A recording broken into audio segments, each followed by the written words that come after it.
time for Joan Esposito on WCPT 820, Chicago's Progressive Talk. Richard and Patty and I have been talking about the appearance at Skokie North Shore that's going to take place February 1st and 2nd of a group called the Capitol Fools.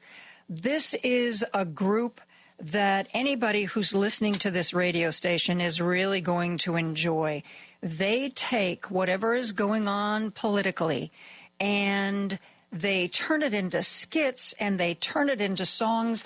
And I can't even tell you for sure what they are going to be doing. Saturday, there's 2 shows, February 1st, 2 p.m., and I think the other one is 7. And then there's going to be a 2 p.m. show on Sunday. By the way, on Sunday, the 2 p.m. show, the 10th Dems organization is bringing a big group, and they're almost out of, the 10th Dems are almost out of tickets. They're going to go Sunday afternoon, and then they're going to go out to dinner nearby. And I will actually be at Skokie North Shore for the Saturday night performance. We are going to have a WCPT table in the lobby. I believe Andy Miles is going to be there. I will be joining him at the table probably around 6:30. And then we are going to enjoy this political satire that will, I promise, surprise and entertain you. Here's a little tiny clip from a previous show. Listen to this. The worst thing about political jokes is that they keep getting reelected.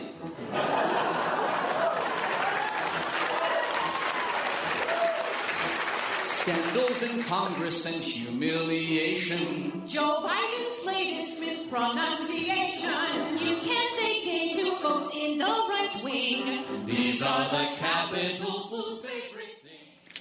That's a little taste of the Capitol Fools from a previous show. Joining me now is a Capitol Fools writer. Mark Eaton is here. Hey, Mark, thank you so much. And I'm so glad that Capitol Fools has been a sponsor for WCPT.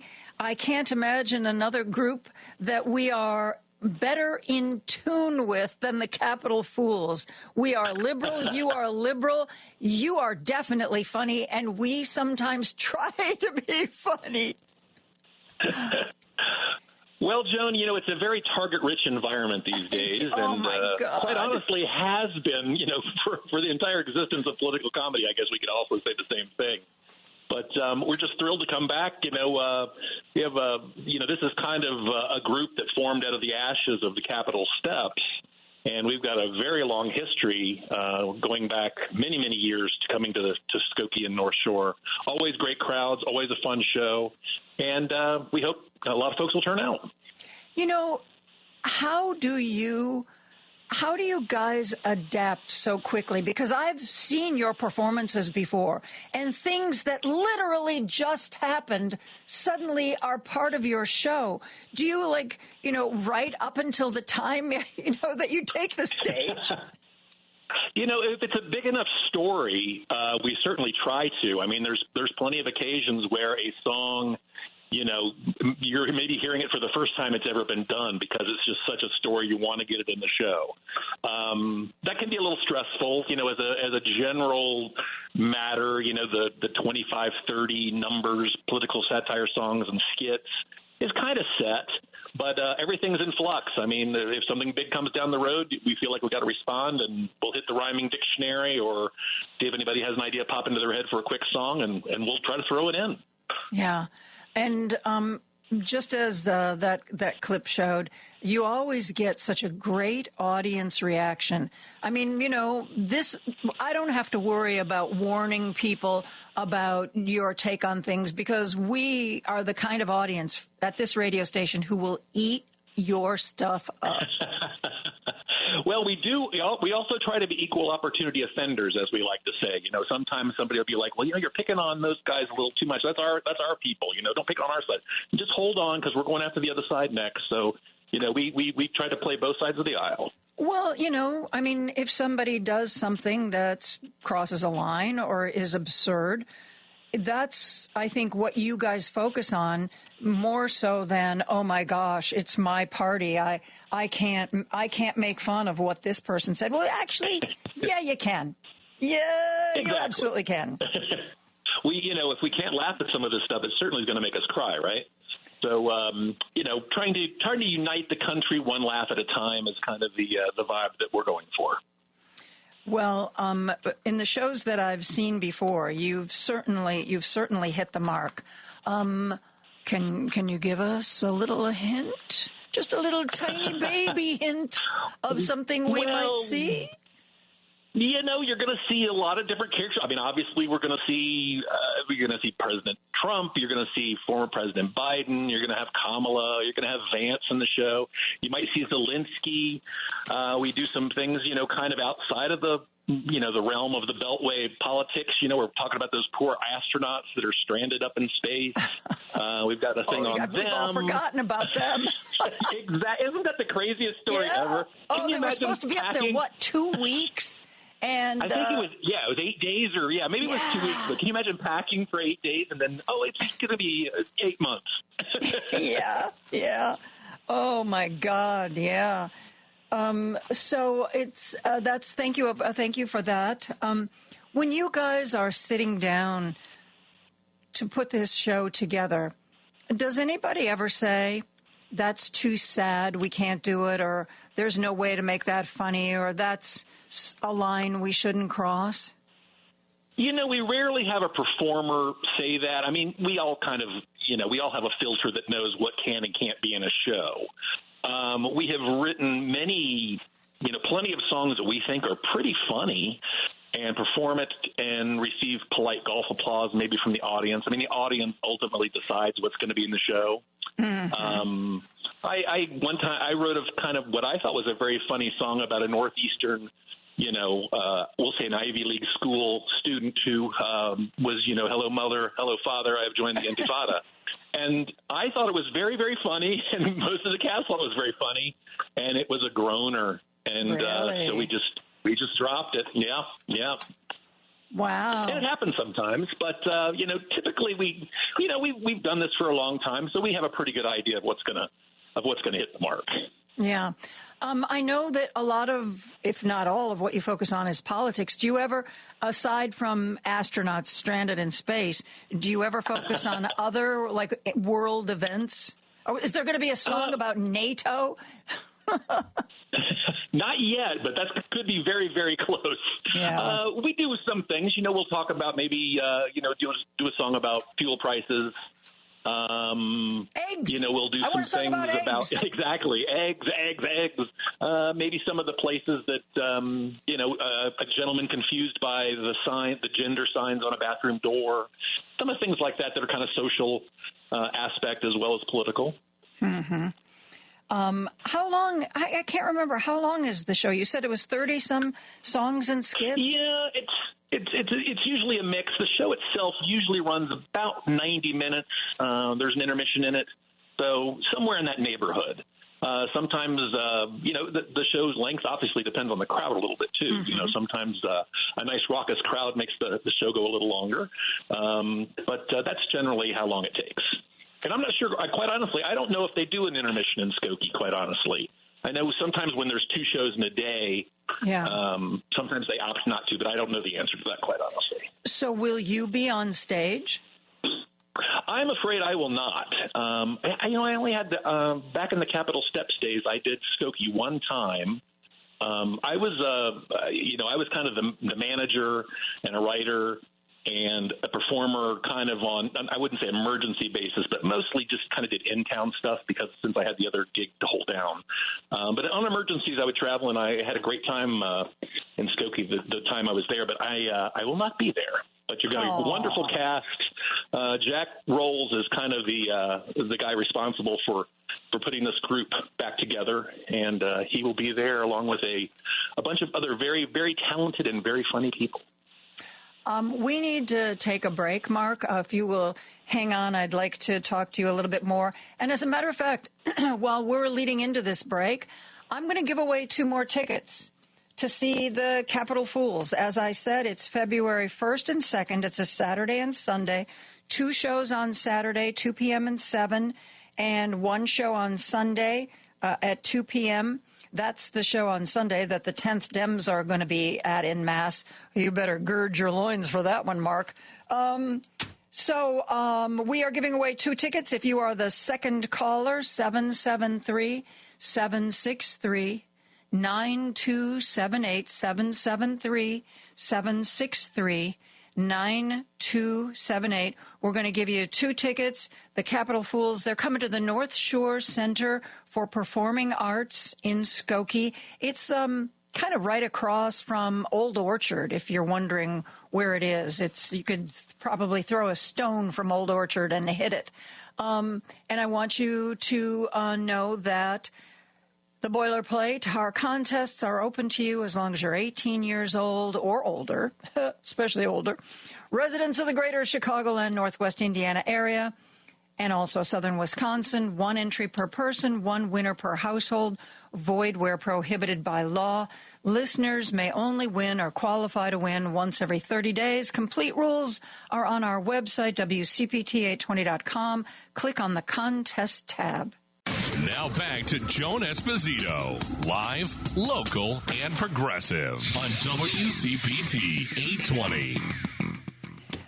We are very pleased that Capitol Fools has become a sponsor for WCPT, and we are going to be present at the shows February 1st and 2nd. Remember, there's 2 shows on Saturday, February 1st. There's a 2 p.m. show and a 7 p.m. show. Andy Miles and I will be sitting in the lobby before the 7 p.m. show. Please come over and say hello to us. I'm not sure. Lady B, I was originally told that Richard Chu might be at one of the shows, but I never got confirmation of that. Anyway, it's going to be 3 shows. If you've seen them before, you know how good they are. If you've never seen them before, you are in for a treat. I've been saying to the audience that you have got to find your sense of humor to survive the next 4 years, and this is a great way to celebrate humor in this political climate we find ourselves in. I'm joined by a writer, Mark Eaton. He's one of the writers for the Capitol Fools. They used to be the Capitol Steps. He has been a writer and performer with them for 20-some years. And I'd like to read just a little bit of his bio. Previously, Mark worked on Capitol Hill for 10 years before leaving for the seamy underbelly of life as a lobbyist. Mark is the most spiritually advanced and intellectually gifted member of the Fools. Wow. Who wrote that, Mark? Well, you know, it's interesting when they let you write your own bio, what they let you get away with. Yeah. I wanted to ask you, how many states do you take this show to? Well, any state that will take us. We pretty much go around the country. Do you worry about taking this show? I mean, chances are, if you're at a theater, you're in at least a reasonably urban area. And as we've all learned from the demographers, urban areas tend to be more blue than rural areas. But is there ever a town where you think to yourself, ooh, I don't know if they're going to laugh at our stuff there. I don't know if we are going to need armed guards to get out of there. Well, you know, we try to, you know, the old thing, you want it to play in New York City and you want it to play in Peoria. It's kind of that kind of a vibe that we have. We're picking on everybody, so don't worry about that. But you're right. There are some areas that are going to be a little different reactions. So we might go a little heavy with picking on the, you know, if we're in New York City or we're in L.A., we'll probably go a little heavier, or Chicago area, Skokie, go a little heavier at the Republicans, you know, mock them a little bit more. Well, but, that's because they're more everywhere. mockable. I'm sorry. This is objectively true. Oh, and with your line about armed guards, please tell the 10th Dems to take it easy on our person who plays Trump. He's just an actor. It's not the actual president. Yeah. Oh, I'm just warning you right now. That's going to be a rowdy crowd. It sounds like it. Yeah. I saw I'm on their mailing list, and after we had already set everything up with you guys, I got this, hey, we're going to go see the Capitol Fools all together. And I thought, oh, my God, the Capitol Fools have no idea what they're in for. Well, hopefully they're doing it kind of as a fundraiser, too. A lot of groups will do that sometimes. They'll buy up a big block of seats and then kind of resell them and use it as a kind of a fundraiser for the group. So Yeah. Hopefully they're doing something like that. Yeah, I'm not sure since I already knew I was coming. I was like, you know what? Who cares? I'm already going to be there. So you'll already have the laughs from the first night before they arrive. That's exactly right. I know what questions that I've wanted to ask you. What is it that you want our audience to know about this show? Just that it's good-natured and fun, and, the Capitol Fools Project 2025 is Make America Giggle Again. So we're just hoping that everybody comes out, we're not saying drop everything your side of politics means to you, but let's all just enjoy a laugh because, it's shooting fish in a barrel picking at these guys. So let's all have fun doing it. It seems to me that the only thing that's going to get some of us through the next 4 years is a sense of humor and a sense of the absurd, because I recall from the first Trump administration so much that was just chaos and absurdity, and so much that was really not really meant to even happen, but more to just keep him in the news and be clickbait. And I think that we've got to, to survive that kind of thing. We can't be outraged every day. I think that's untenable. Yes, absolutely, and then laughter with a big crowd of people, having the same spontaneous view of something that's absurd or funny. It's cathartic, and like I say, it'll help us settle our minds on some of these issues. And let's face it, it's a never-ending stream of material. The problem with the first Trump administration was, you're talking about stuff put right out of the headlines into the show. Is he was doing something, doing something outrageous or saying something outrageous once a week is probably putting it lightly. And we would have people that would come up to the show and say, hey, how come you didn't have in, what Trump said earlier this afternoon? And it's like there's just too much. He was just providing too much crazy material. So hopefully it'll be a little better this time, but I'm not terribly hopeful about that. I've been thinking about the astronaut sketch, and I've got some great ideas for you. Suni Williams and Butch Wilmore are still in space. They've been there since June.